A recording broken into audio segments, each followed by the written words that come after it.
Câmara dos Deputados apresenta as boas-vindas aos professores e alunos do Centro de Ensino Fundamental 17 da Ceilândia, presentes no auditório da TV Câmara dos Deputados, para participar de uma aula de cidadania sobre os principais personagens da República que fazem parte do projeto Construtores do Brasil, Marechal Deodoro da Fonseca e Marechal Floriano Peixoto.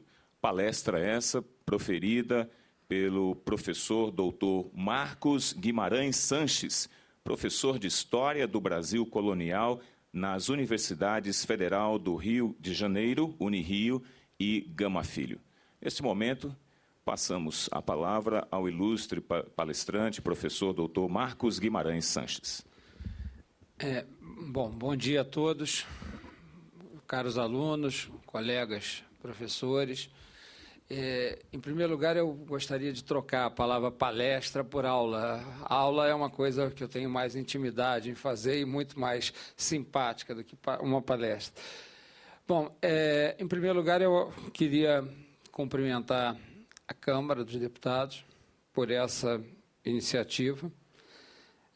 Eu acho que isso é um exemplo que a Câmara dá para todo o Estado brasileiro, outras instituições públicas, que, de alguma forma, podem contribuir abrindo um espaço de conversa, de debate sobre a história do Brasil. Isso é extremamente importante, necessário, e acho que a Câmara dá um bom exemplo.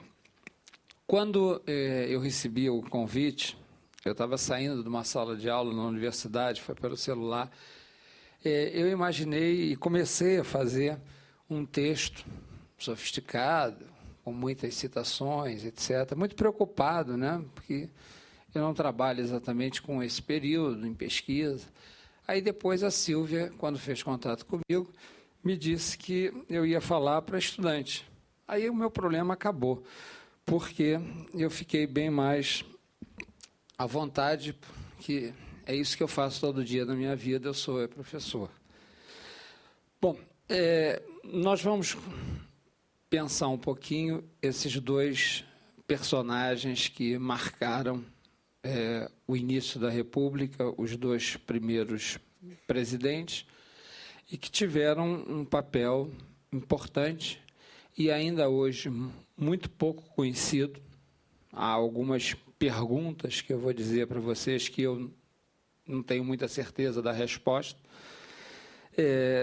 foram decisivos no episódio do 15 de novembro. Mas, em primeiro lugar, eu acho que a gente podia pensar o que nós estamos fazendo aqui hoje.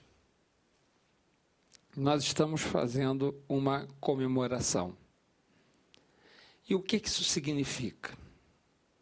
O que isso significa? O que significa para uma sociedade comemorar? A palavra comemorar, ela é muito clara. O que é comemorar? É colocar na memória. É renovar a lembrança.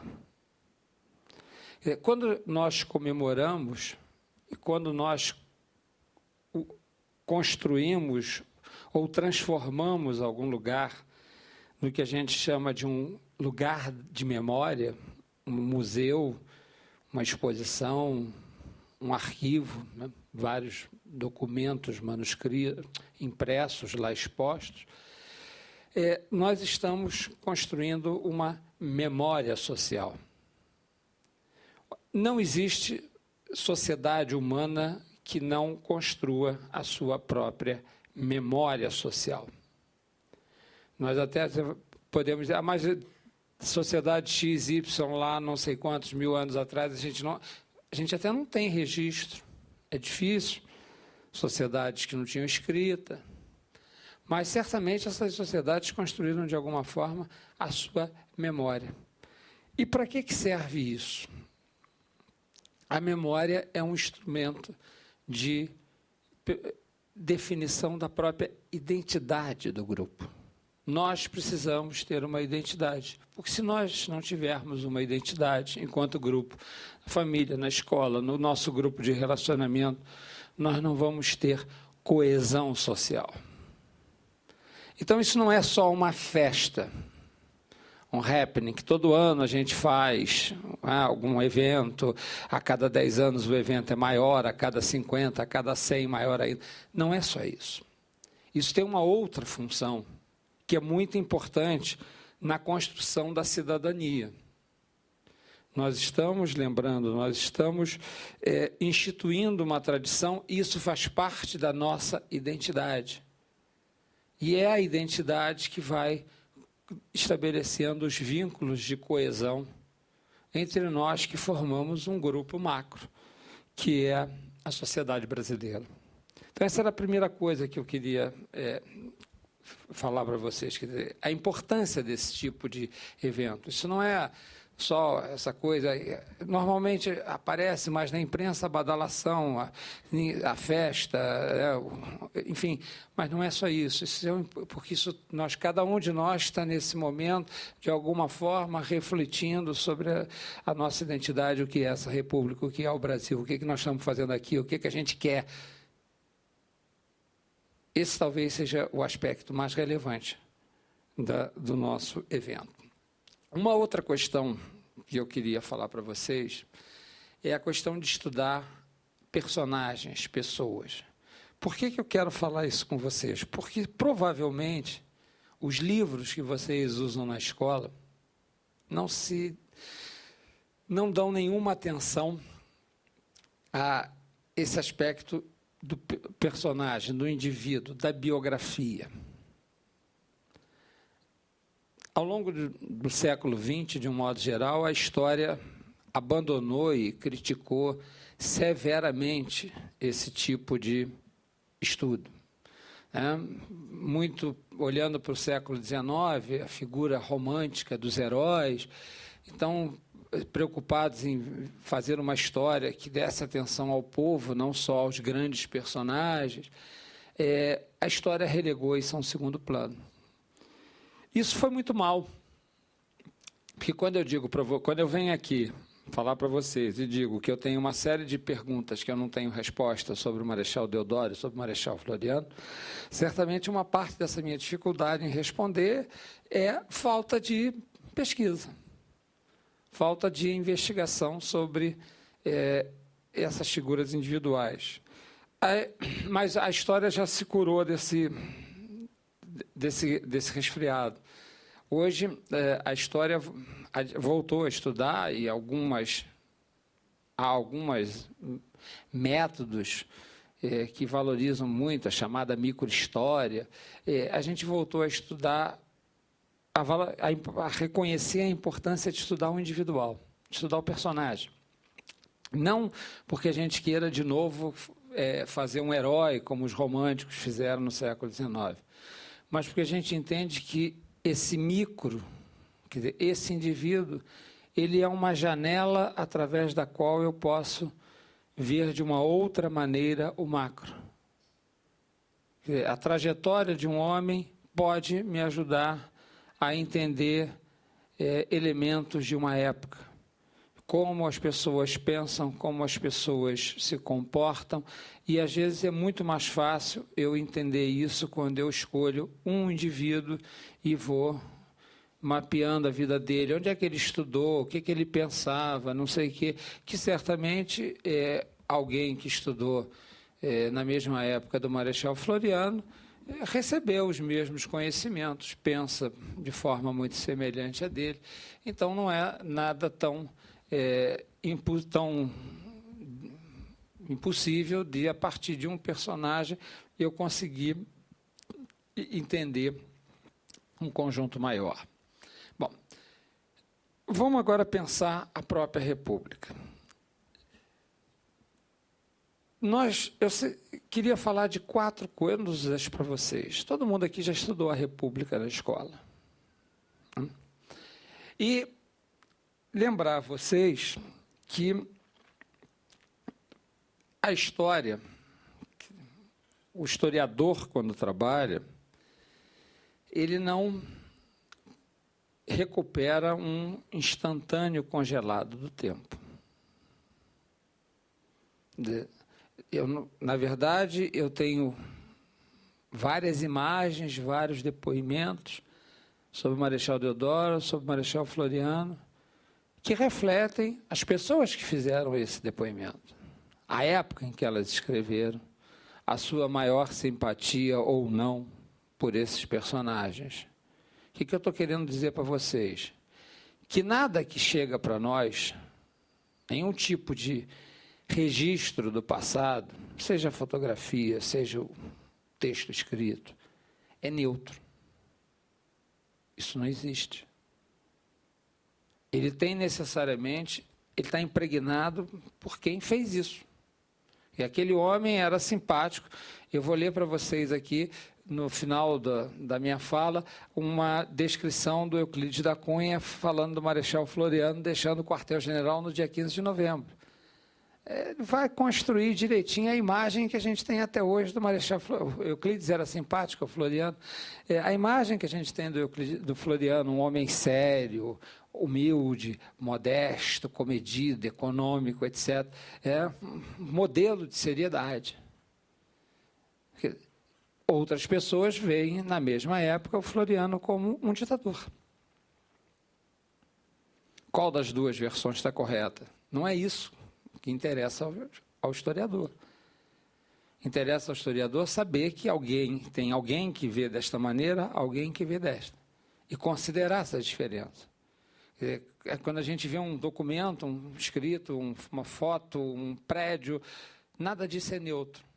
Necessariamente ali está a marca de um tempo, a marca de alguém que produziu aquilo. Então a gente tem que ter um cuidado, porque quando a gente vai estudar uma coisa tão polêmica, a proclamação da República mudou o regime político do país, né? Esses depoimentos que chegam até nós, eles estão marcados pelas posições políticas das pessoas. Os monarquistas vão ver a República como ditadura. Os republicanos vão ver a República como sinal do progresso. E aí, nós, por conta disso, ao longo do tempo, algumas ideias se cristalizaram que a gente encontra nos livros didáticos. Então, eu queria falar de 4 coisas que eu acho que são importantes para a gente pensar a República. Primeiro, vou pedir licença para discordar do presidente no discurso dele lá em cima. Não há continuidade entre os projetos republicanos desde o século XVIII. Na verdade, as diferentes propostas de república, Minas, 1789, Bahia, 98, as duas de Pernambuco, 7 e 17, e depois já no Império, a Confederação do Equador, até a Praieira, em 48, a ideia de república desses homens não é a mesma.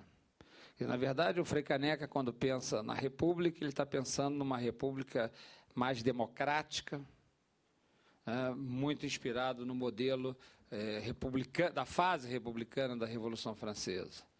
No Rio Grande do Sul, os farrapos pensam numa república que prioriza o federalismo, a autonomia. A democracia já não está em primeiro plano, tanto não está que a Constituinte Farrapos só funcionou 2 dias até entrar em discussão a escravidão. Não teve acordo, acabou a Constituinte.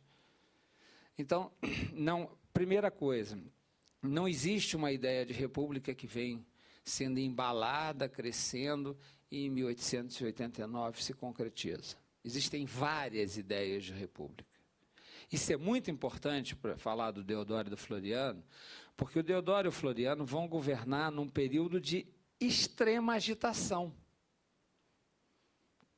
Praticamente todos os estados da federação vivem uma situação próxima de guerra civil. A capital federal, que era o Rio de Janeiro, tem confusão todo dia. Um jornal é empastelado, outro é incendiado, alguém toma uma surra de uma malta de capoeiras contratada pelo seu adversário político. Por que essa confusão toda tem a ver com o quê? Tem a ver também com a disputa entre os diferentes grupos republicanos. Então, por isso, é importante a gente recuperar essa ideia. Quer dizer, não existe uma única ideia de república, como o que a gente chama de movimento republicano não é uma coisa só. Aí cabem positivistas, como o tenente-coronel Benjamin Constant, e cabem liberais recém-convertidos da monarquia, como Rui Barbosa. E é claro que, uma vez realizada a implantação da República, esses grupos vão brigar seriamente entre si, porque existem concepções diferentes de Estado.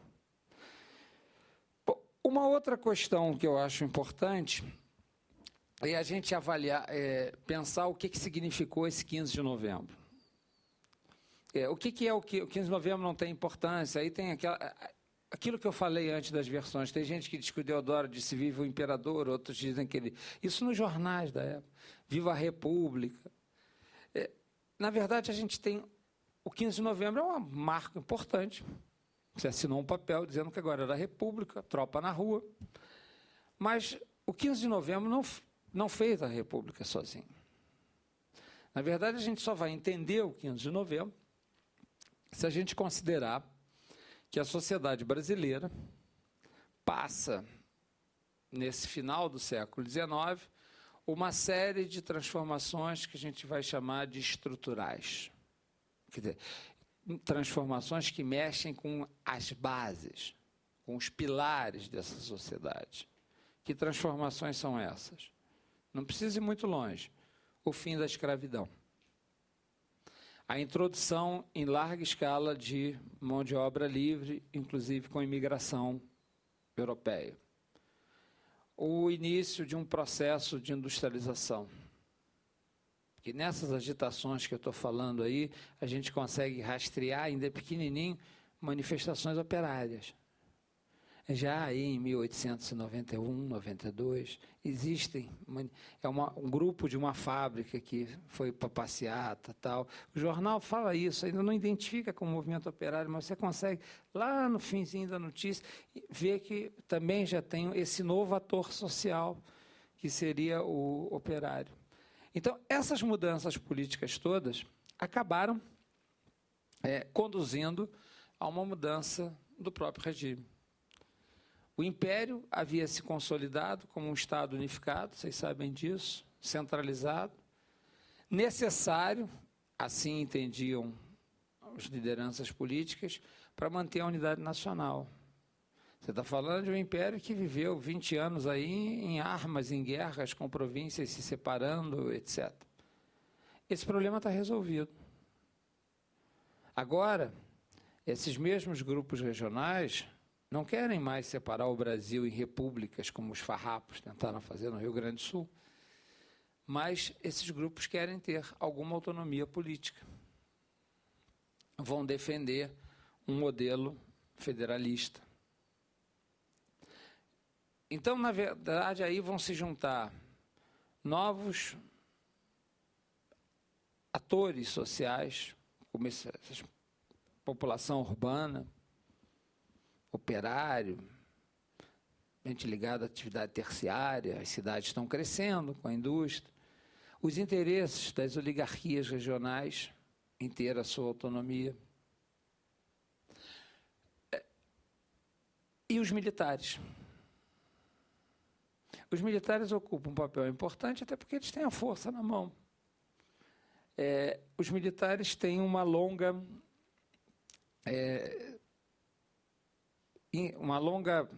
tensão com o governo imperial desde a Guerra do Paraguai. Por quê?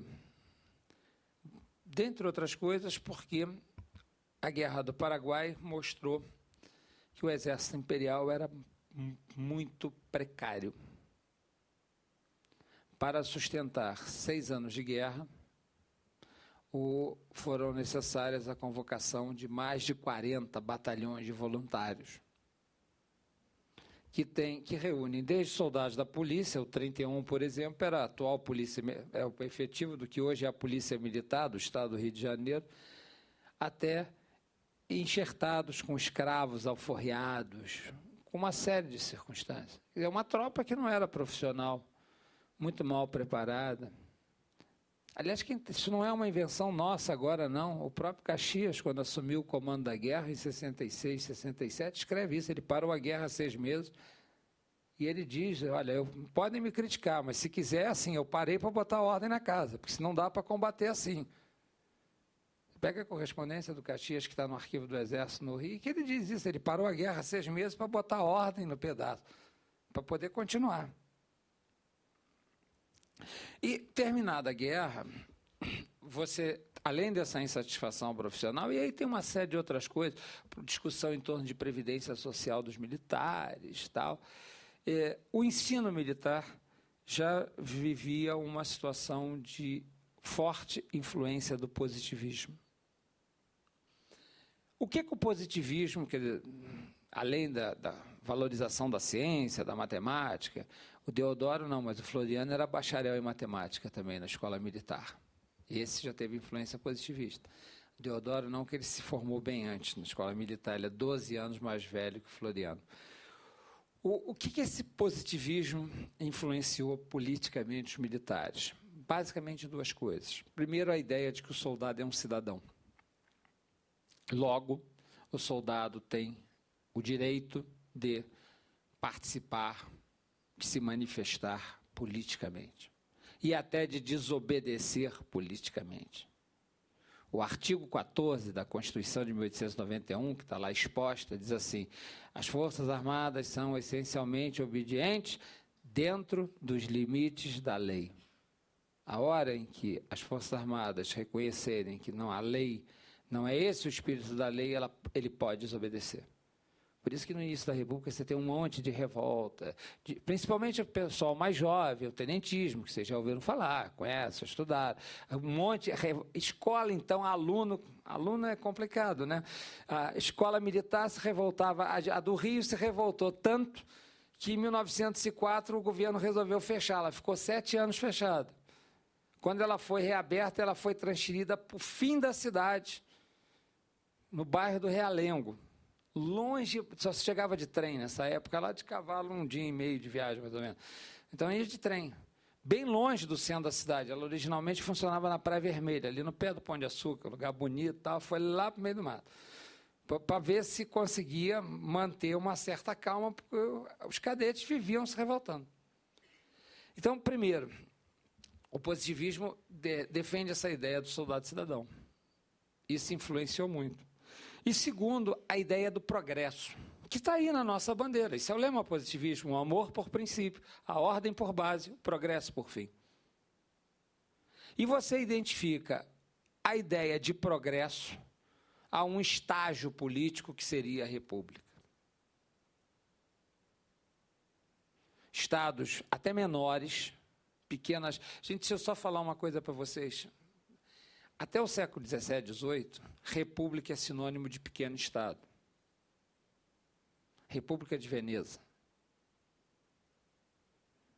República de Gênova. Você pegar desde a antiguidade, a ideia da república é o pequeno Estado, a cidade-Estado. É a coisa pública. Essa diferença de república como um regime que se opõe à monarquia, porque a república é eletiva, a monarquia não é hereditária, isso só começa a ficar claro no pensamento iluminista.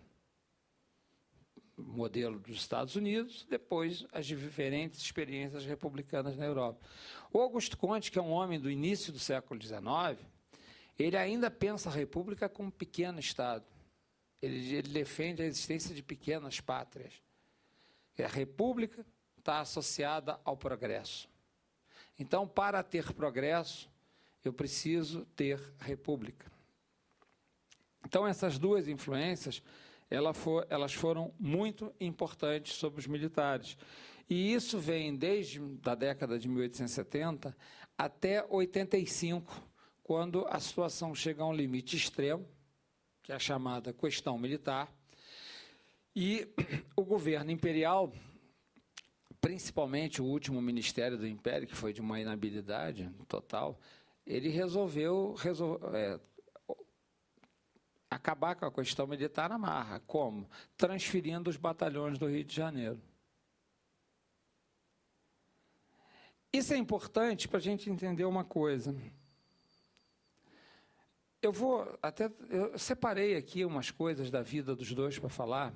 Tem que falar, né? É esse o tema.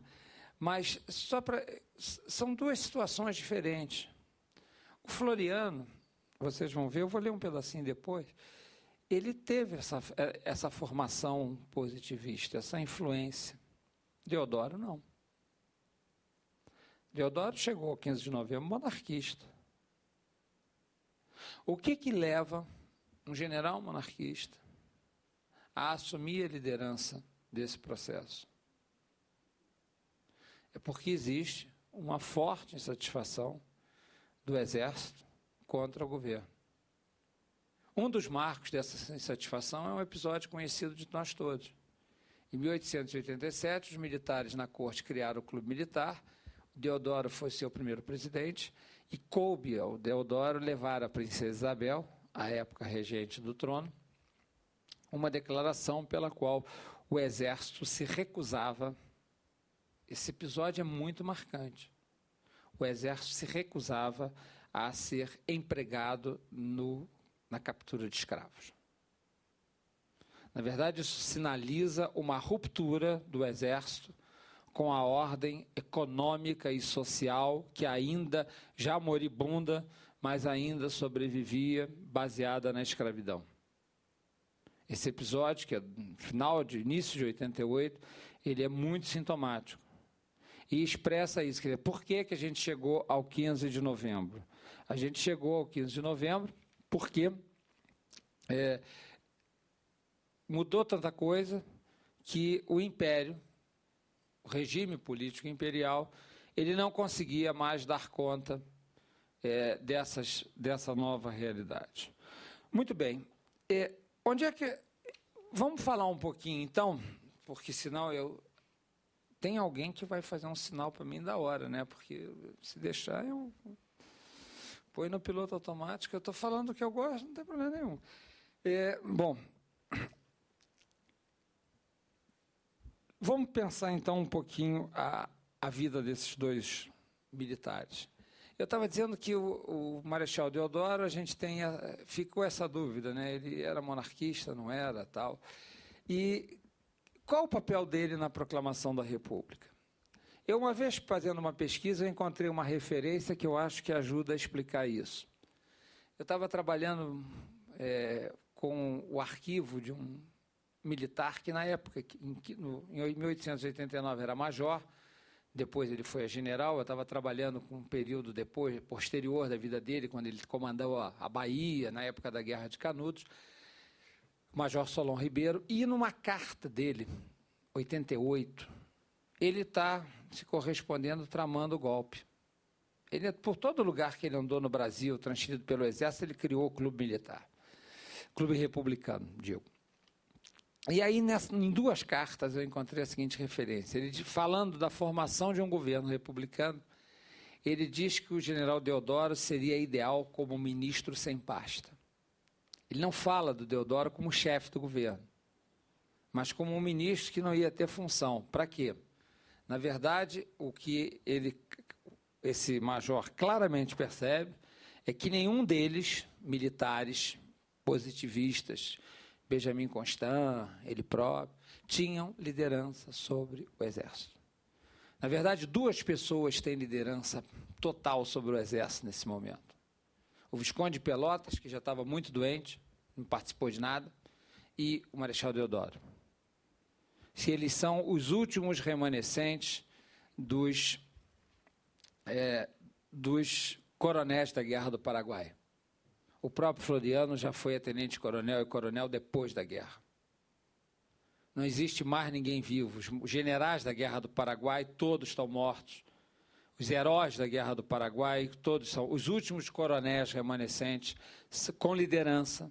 Tem gente viva, doente, afastada, ninguém sabe onde está, mas com liderança sobre a tropa, porque estavam na ativa ainda, eram o Deodoro e o Pelotas, que estava afastado.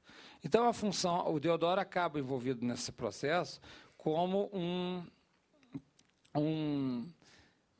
uma espécie de líder, de alguém capaz de reunir em torno dele diferentes interesses, diferentes grupos, diferentes tendências. Bom, eu não resisti à tentação. Isso que eu acabei de fazer para vocês aqui agora é uma amostra do que faz o historiador. Eu estou trazendo uma coisa nova, que eu pensei no documento. Está lá, ministro sem pasta. Eu parei e pensei, o que significa? Isso pode ser uma resposta para uma pergunta que a gente tem dúvida? É isso que faz o historiador no seu cotidiano.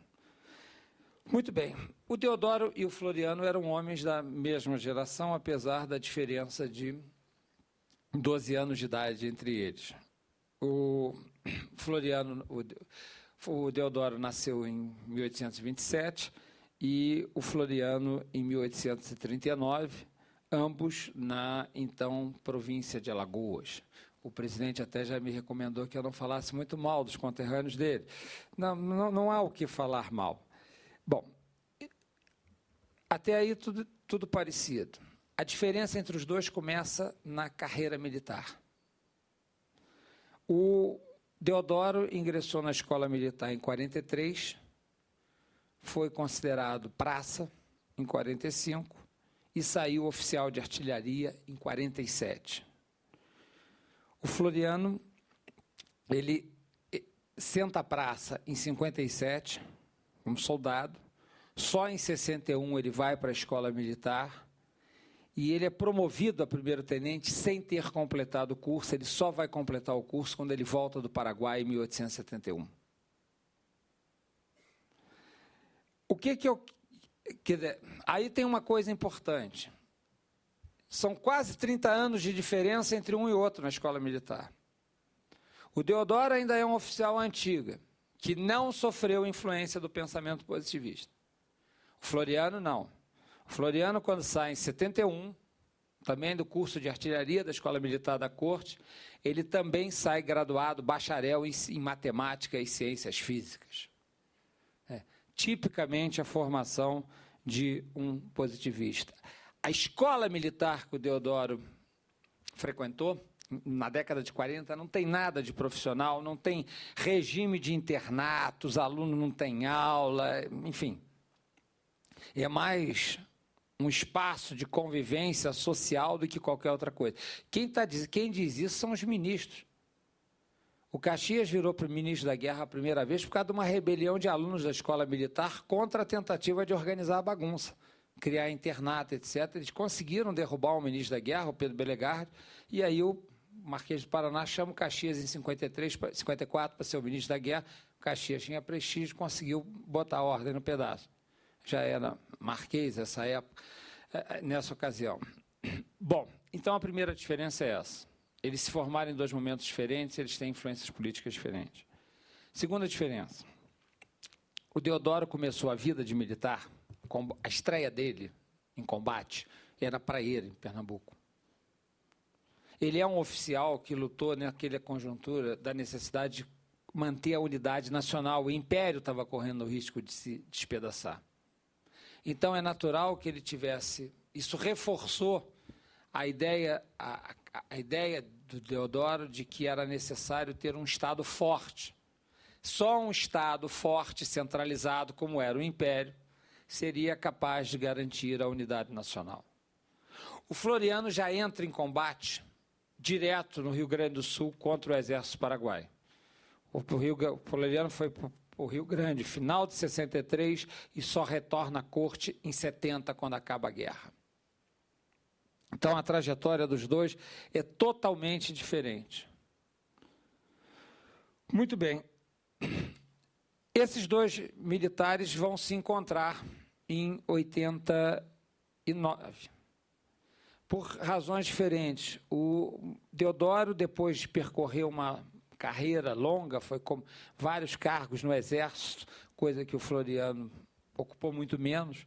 Ser comandante de armas, que seria hoje o equivalente aos comandos militares regionais, na Bahia, no Rio Grande 2 vezes, enfim, teve uma longa carreira. Ele, na segunda vez que é comandante de armas do Rio Grande do Sul, onde ele acumulou a vice-presidência da província e chegou a exercer a presidência da província, interinamente, ele se licencia em 85, 87 e retorna à corte. Nesse momento, ele já tá, a saúde dele já é bastante complicada, embora os seus aliados políticos façam questão de dizer que essa licença foi uma manifestação de insatisfação contra o governo, porque a questão militar já estava pipocando desde 85. O fato é que ele vem para o Rio de Janeiro e vai ser protagonista da fundação do Clube Militar, em 87. Ele é punido, entre aspas, foi transferido para o Mato Grosso, e depois ele pede licença de novo, volta e acaba liderando aí a manifestação do 15 de novembro. Já o nosso Floriano tem uma trajetória um pouquinho diferente. O Floriano, ele, em 80 na mesma época em que o Deodoro se licencia, ele pede licença do Exército e se interna em Alagoas, lá na sua, 85, na sua propriedade particular. Também os seus propagandistas políticos dizem que isso foi uma manifestação de desagrado com o governo imperial. O fato é que ele fica licenciado do Exército 4 anos e ele volta em 89, em julho, é reintegrado como marechal de campo, que seria hoje equivalente a general de divisão, e é nomeado para o cargo de ajudante-general do Exército. Isso aí é uma grande ironia da história, porque o cargo de ajudante-general do Exército, que os historiadores militares dizem que é a origem do Estado-Maior do Exército, esse cargo foi criado pelo Marquês de Caxias, em 1855. Ele era ministro da Guerra. E a ideia do Marquês de Caxias era ter uma pessoa, olha só que coisa engraçada, que ironia da história, era ter uma pessoa militar, de carreira, que seria o responsável pela direção da pasta. E ele diz lá, porque, olha, esse negócio de mudar de ministro toda hora acaba trazendo uma interferência política nos negócios da pasta. Não pode. Tem que ter alguém que seja um militar que vai ser o administrador da pasta. E é nessa função do cara que deveria impedir a política que o Floriano está para abrir o portão para o Deodoro entrar no dia 15 de novembro. Que é exatamente, ele vai fazer exatamente aquilo que o Caxias não via com bons olhos, o reflexo das mudanças políticas no dia a dia do Ministério. E aí ele criou esse cargo, que era o ajudante-general, que é o cargo que o Floriano ocupa no dia 15 de novembro. Muito bem. Proclamamos a República. Que república é essa? Há uma frase famosa, que vocês certamente já ouviram, de um republicano, escrita por um republicano, no jornal Estado de São Paulo, em que ele diz que o povo bestializado assistiu a tudo aquilo sem nada entender. Essa frase tem dado, nos últimos 100 e poucos anos, margem às mais variadas interpretações. O povo não participou, isso é um movimento da elite, o povo está desinteressado, a monarquia já é alguma coisa inteiramente descartada, envelhecida, senil. É interessante porque os Chico Caruso da época representam Dom Pedro, o que corresponde à verdade, sempre como um velhinho já dorminhoco, senil. O Dom Pedro realmente tinha problemas de saúde sérios, inclusive com sinais, quer dizer, conhecidos não, porque ninguém... Não tinha televisão para você ver o presidente da República. Todo dia, a guarda da fronteira não sabia quem era o rei Luís XVI, né? Ficou um dia inteiro para tirar a dúvida, porque não sabiam se prendia ou não prendia, se aquele cara era ou não o rei. Porque os franceses não conheciam a imagem do seu rei. Não tinha televisão, não tinha imagem. Mas nos círculos mais próximos ao poder, é sabido que o imperador, inclusive, já apresenta sinais de senilidade. O que é uma coisa que precipita, sim, os acontecimentos. Porque é todo um discurso contra o Conde D, por ser estrangeiro, que foi uma ironia, porque depois o Conde D voltou ao Brasil, em 22, no centenário da independência, e o Exército teve que homenageá-lo. Porque ele era marechal do Exército, e ganhou essa patente na Guerra do Paraguai. Então, a solução encontrada no Rio de Janeiro foi fazer uma mega parada militar, mas na Vila Militar, não no centro da cidade, que pegava mal homenagear o genro do último imperador, mas é uma outra ironia da história. Bom, deixa eu beber um pouquinho. Eu acho que eu já estou falando demais da conta, né? Mas eu estou acabando. Bom, proclamando a República, o nosso Deodoro assume a chefia do governo provisório. O governo provisório é um período muito complicado. O Deodoro não tinha muito jeito para coisa, para política.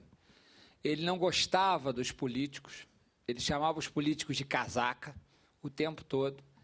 E, quer dizer, o político, para ele, é um cara que não tem interesse público, o militar é que estaria acima disso, que, aliás, não é uma ideia tão exclusiva do Deodoro. Na mesma época, eu separei aqui uma frase muito interessante, na mesma época da proclamação da República, se a gente lê uma fala do personagem Camacho, no Quincas Borba, do Machado de Assis, o nosso Camacho diz assim, isto de política é como a paixão de nosso Senhor Jesus Cristo. Não falta nada, nem o discípulo que nega, nem o discípulo que vende. Quer dizer, essa ideia, só fui recuperar o Machado de Assis, que é sempre um cronista muito preciso da vida brasileira, porque essa ideia do Deodoro, de má vontade contra os políticos, não é só dele. É de uma boa parte da geração deles, que vê ali o império patinando, uma série de problemas que o Brasil custou muito a resolver, né, gente? Você está discutindo o problema da escravidão no Brasil, pelo menos desde 30. O tráfico está proibido e não foi cumprida a proibição. Teoricamente, todos os escravos que entraram no Brasil depois de 31 é contrabando, mas continuam entrando. Você teve muita dificuldade em resolver isso, e isso certamente contribuiu para um desgaste da imagem do político. Eu estou citando o Machado de Assis, que essa ideia do general Deodoro de chamar os políticos de casaca, não sei o quê, não é só dele, não. É de muita gente da geração dele. Bom, o fato concreto é que, de conflito em conflito, e com uma brutal crise econômica, a política do Rui Barbosa no Ministério da Fazenda, o encilhamento não funcionou, o Deodoro acaba dando um golpe e decretando o fechamento do Congresso. É a primeira experiência republicana de fechar o Congresso. Não foi a única, lamentavelmente. Aqui nesse prédio, pelo menos, a gente tem uma em 64, uma em 67, uma em 60. Tem umas 3 ou 4, a última foi em 77, né? Aqui neste prédio. Não é uma experiência que a gente queira ver de novo. Né? Mas ele tenta fechar o Congresso porque o Congresso estava votando uma lei de responsabilidade do presidente da República. E isso reduzia, impunha alguns limites à sua ação.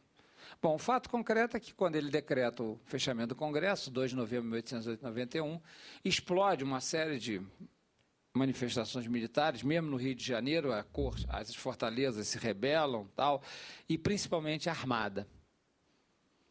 O primeiro levante da Marinha, chefiada pelo almirante Custódio de Mello, e, bom, ainda no mesmo mês, 20 dias depois, ele renuncia à presidência. Aí o Floriano assume a presidência.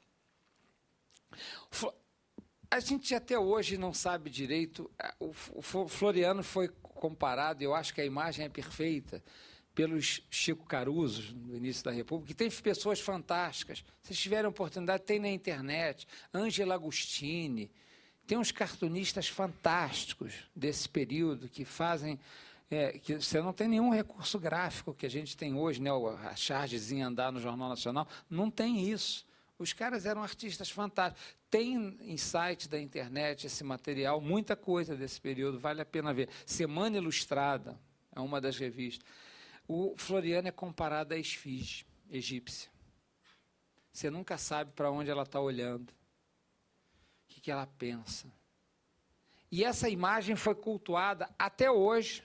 Os seus partidários fizeram questão de cultuar essa imagem, porque o fato é o seguinte: Floriano assumiu, há um questionamento jurídico, se ele podia ou não continuar presidente. Formalmente não podia. que é a Constituição de 1891. Isso foi evocado na época do falecimento do presidente Tancredo Neves, só que a Constituição hoje diz outra coisa, dizia em 85 outra coisa. A Constituição de 1891 dizia que se o presidente da República saísse na primeira metade do mandato, não havia eleição, que é o caso do Rodrigues Alves, que não chegou a tomar posse no segundo mandato em 18. Na segunda metade, o vice aí sim completava, que é o caso do Afonso Pena, que morreu no cargo, e o Nilo Peçanha completou o mandato. Mas o Floriano mandou dizer que ele ia continuar, e continuou. Ele conseguiu fechar o Supremo, porque, da seguinte maneira, os vários ministros se aposentaram, ele não nomeou ninguém, não tinha quórum para o Supremo se reunir. O Supremo ficou 9 meses sem conseguir se reunir, porque não tinha quórum para deliberar. Ele não fechou o Supremo, só que o Supremo não podia resolver nada. Ele era desse tipo. E aí, qual é a imagem que vocês estudam hoje no livro didático? Do Marechal de Ferro, do Consolidador da República. Eu queria deixar uma ideia aqui, para já encaminhando a conclusão da minha fala. Eu já vi que a Silvia voltou, sinal de que eu devo estar chegando, tendo que parar de falar. Essa ideia do Marechal de Ferro, que é de um presidente forte, que os monarquistas chamam de ditador, o Rio de Janeiro pegando fogo, empastela jornal, queima clube, mata, dá pancada, malta de capoeira, uma confusão infernal. Mas é um presidente que vai se apoiar nas elites oligárquicas. Ele dá a mão forte aos republicanos no Rio Grande do Sul, na Revolução Republicana. No Rio de Janeiro, que é um caso que esse eu posso falar um pouco mais, porque eu já estudei, já escrevi sobre isso, ele vai apoiar a ascensão de uma nova oligarquia que vai liderar a Constituinte Estadual, o primeiro presidente constitucional do Rio de Janeiro, na República, que é o Dr. Tomás Porciúncula, e desse grupo é que vai sair depois o Nilo Peçanha. Em São Paulo, ele consegue estabelecer, ele se arruma com esse povo. Aí fica uma pergunta, ele defende só um Estado centralizado, ou ele defende um governo forte, mas ele também está impregnado com aquela ideia do positivismo das repúblicas, das pequenas repúblicas? Ou essa imagem do Floriano, do Marechal de Ferro, é porque o governo do Floriano teria se aproximado daquilo que o professor Zé Murilo de Carvalho, num livro chamado Os Bestializados, diz que é a república que não foi. Deixa eu explicar o que vocês não leram, Zé Murilo, deixa eu explicar isso. Zé Murilo, nesse livro, diz ele defende a seguinte ideia. A república foi uma grande frustração para o homem comum. Por quê? Porque o homem comum, os 40% da população da cidade do Rio de Janeiro que não tinham emprego formal, camelô, quiosqueiro era camelô de comida, enfim, burro sem rabo, esses caras esperavam alguma coisa a mais da República. E a República não lhes deu. Uma maior participação política, uma maior inserção social. E este grupo teria se identificado com Floriano. Por quê? Porque o Floriano adota uma política econômica muito austera. Então, o Brasil está quebrado. O encilhamento, a política de emissão do Rui Barbosa fez água, o país está quebrado. Ele adota uma política austera, de controle de gastos, de segurar divisas dentro do país, de promover a indústria, inclusive pagando subsídio do Estado à indústria. E isso agrada os grupos políticos mais radicais, fazem um enorme alarde disso. Só para vocês terem uma ideia, o Raul Pompeia, que todo mundo conhece aqui, que em algum momento da vida vai ler o Ateneu, o Raul Pompeia dizia assim, que era um florianista fanático, tivemos um dia a revolução em nome da dignidade humana. Tivemos a revolução da dignidade política. É preciso que não tarde a terceira revolução, a revolução da dignidade econômica, depois da qual somente poder-se-á dizer que existe a nação brasileira. Qual era a revolução da dignidade humana do Raul Pompeia? A abolição. Qual era a revolução da dignidade política? A república. Qual era a revolução da dignidade econômica? A nacionalização e o desenvolvimento industrial do Brasil. O ministro da Fazenda do Floriano, que é o Cecedelo Corrêa, era um homem ligado à ideia da indústria.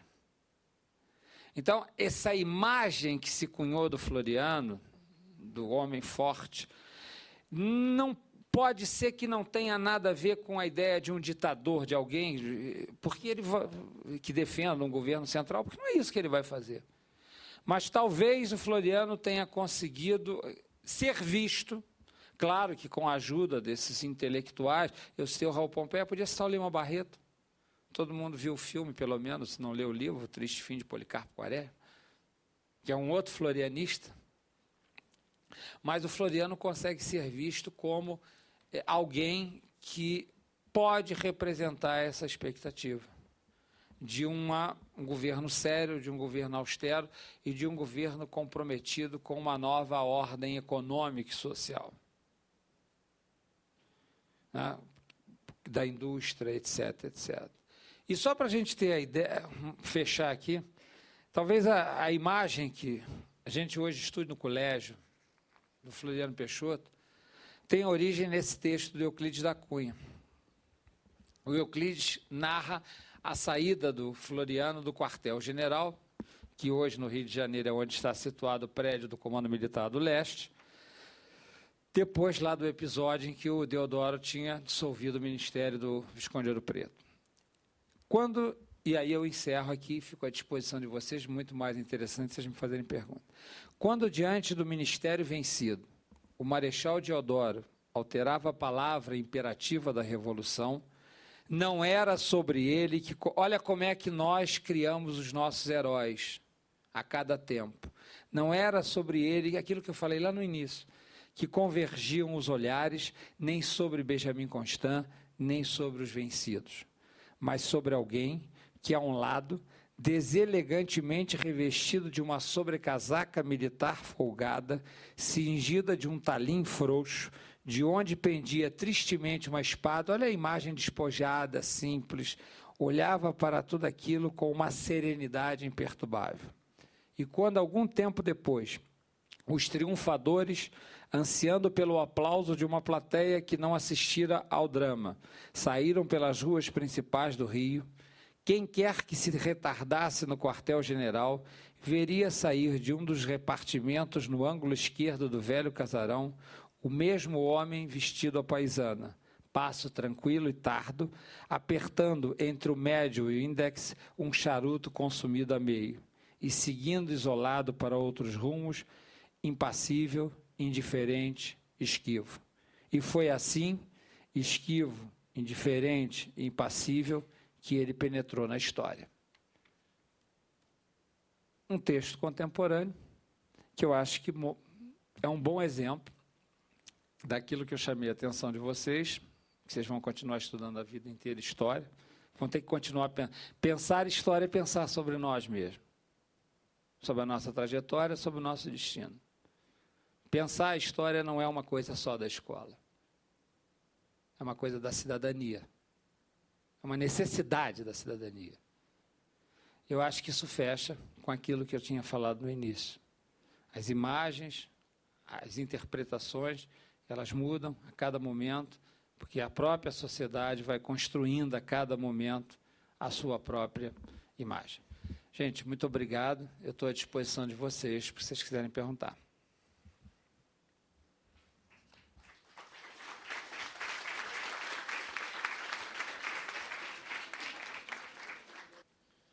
Primeiramente, eu queria agradecer, a oportunidade da escola estar aqui, nessa palestra, nesta aula, na realidade, de uma fundamentação incrível. Para quem conhece um pouquinho de história, realmente deslumbrante. Queria agradecê-lo. Eu gostaria, realmente você falou uma coisa que chama muita atenção dos historiadores, principalmente dos estudantes, dos professores do ensino médio, essa questão da população brasileira ter participado de uma forma tão pequena desse processo que foi o início da República no Brasil. Esta frase do bestializado, realmente ela faz sentido na sua visão ou houve alguma participação popular neste processo? Olha, eu acho que ela faz algum sentido, mas ela não pode ser lida tão literalmente. Porque quando a gente diz assim, a população não participou, aí você conta, você pega o jornal do dia seguinte, conta que o Marechal Deodoro morava no que hoje é a Praça da República, não podia ter outro nome, ele saiu dali, foi de carruagem encontrar o regimento que estava rebelado em São Cristóvão, porque ele não podia montar, ele estava com crise de asma, morreu poucos meses depois de sair da presidência, e volta à frente da tropa, essa coisa toda. E aí prende o ministério, escolta o batalhão de marinheiro, põe na Ilha das Cobras. Aí diz assim, mas e as pessoas na rua? Gente, de que cidade nós estamos falando? Nós estamos falando de uma cidade pequenininha, que é menor do que uma cidade, a capital da República, quando a gente diz assim, as pessoas não estão na rua. Gente, que pessoas? A cidade é muito pequena ainda. As pessoas não têm um nível de informação dos acontecimentos. E as pessoas jantam à tarde, porque não tem luz na cidade. A iluminação elétrica no Rio de Janeiro só começa a se difundir a partir de 1906. Com a entrada da Light. Né? É uma coisa... Essa ideia de que o povo não está na rua, que povo? Quem é o povo? Na verdade, as pessoas que formam a opinião, que a gente acha que é o povo, são os intelectuais que estavam na Rua do Ouvidor, batendo papo na livraria Garnier, onde o Machado de Assis editava, tomando café na Colombo, na Gonçalves Dias, e a partir de uma certa hora vendo as polacas e francesas, as prostitutas de luxo, estrangeiras, brancas, né, que frequentavam ali o rumo da cidade. Esse é o povo. Que abaixo disso os caras estão pendurados no Morro do Castelo. Se vocês forem ali na exposição, atrás do prédio da Câmara no Rio, da Cadeia Velha, aquele morro ali, é o Morro do Castelo, onde foi fundada a cidade do Rio de Janeiro e que derrubaram tudo, sobrou nada. Os prédios mais antigos da cidade estão todos ali em cima. Então, acho que essa ideia de povo, um povo na rua, é uma ideia que também a gente precisa tomar um certo cuidado. Agora, esse povo, eu não acho que ele seja tão bestializado assim, não. Porque, na verdade, que é a tese do professor Zé Murilo, em última instância, né, ele vai, ao longo da sua trajetória social, encontrar o jeitinho brasileiro. O malandro. Eu não posso votar. Ou o meu voto não adianta nada. Olha aqui, a gente pega no livro de dados, assim, a manipulação do voto pelos coronéis, você está pensando lá no sertão do Amazonas, e se faz no Rio de Janeiro. Se dá tiro, se rouba a urna. E o adversário toma uma surra do capanga contratado pelo outro. Isso não é coisa de interior, não, isso é coisa da capital federal. Mas esse povo encontra outros jeitos, que é de viver na clandestinidade, de viver da convivência com o ilegal, com a contravenção. É uma cidade onde o jogo prolifera. Essa ideia do jeitinho, que o Zé Murilo diz que isso é o preço que você tem que pagar para manter o povo alienado politicamente. É só lembrar a letra do samba do Donga, considerado o primeiro samba, a primeira música gravada, escrito no selo samba, em que a letra diz o seguinte: pelo telefone, o chefe da polícia mandou me avisar que na Carioca tem uma roleta para se jogar. O cara fica sabendo onde é que tem o jogo, que é proibido, é clandestino, como até hoje, por informação do chefe da polícia. O disco quase foi censurado, é evidente, mas saiu. Então, eu acho que o povo, essa letra é fantástica, né? Eu acho que o povo não é tão bestializado assim, não. Isso é uma discussão muito atual, que a gente hoje ouve uma conversa, e eu tenho...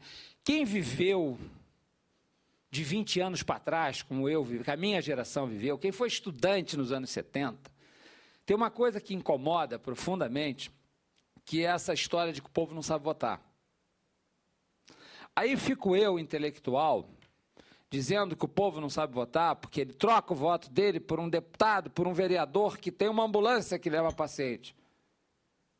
Porque eu não preciso da ambulância dele porque eu tenho dinheiro para pagar o plano de saúde. E o cara que não tem? Na verdade, será que o povo não sabe votar?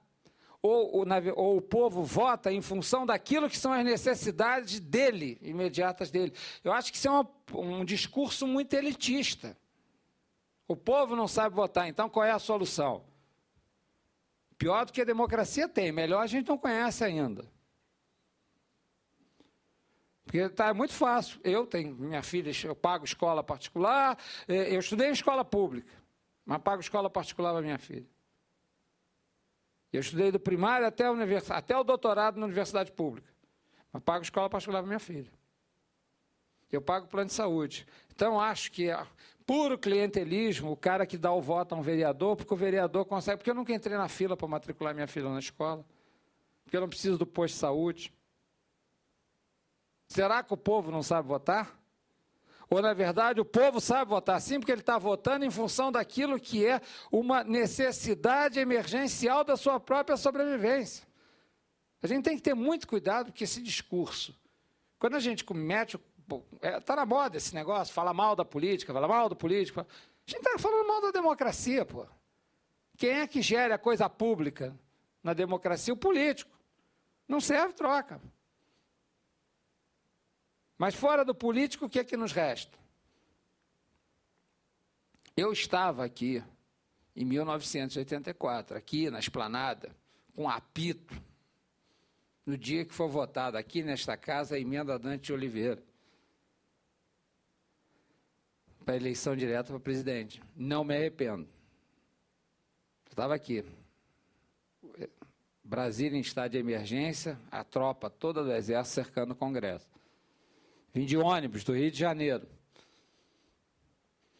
Arranjei 2 namoradas na viagem, uma na ida, uma na volta, mas vim aqui apitar para votar a emenda Dante Oliveira. Em 1984, abril de 1984, eu estava aqui. E não estou arrependido disso não, entendeu? Acho que não tem nada melhor do que isso, com todos os defeitos que isso possa ter. Eu quero agradecer aqui aos alunos, né, do Centro de Ensino Fundamental 17 da Ceilândia, também aos professores aqui presentes, e especialmente ao professor Marcos Guimarães Sanches, que veio do Rio de Janeiro para dar esta aula, verdadeira aula de cidadania, para nós, né, falando dos principais personagens da República, os marechais Deodoro da Fonseca e Floriano Peixoto. Tenho certeza que vocês vão sair daqui com um belo conhecimento. Obrigada mais uma vez e até a próxima.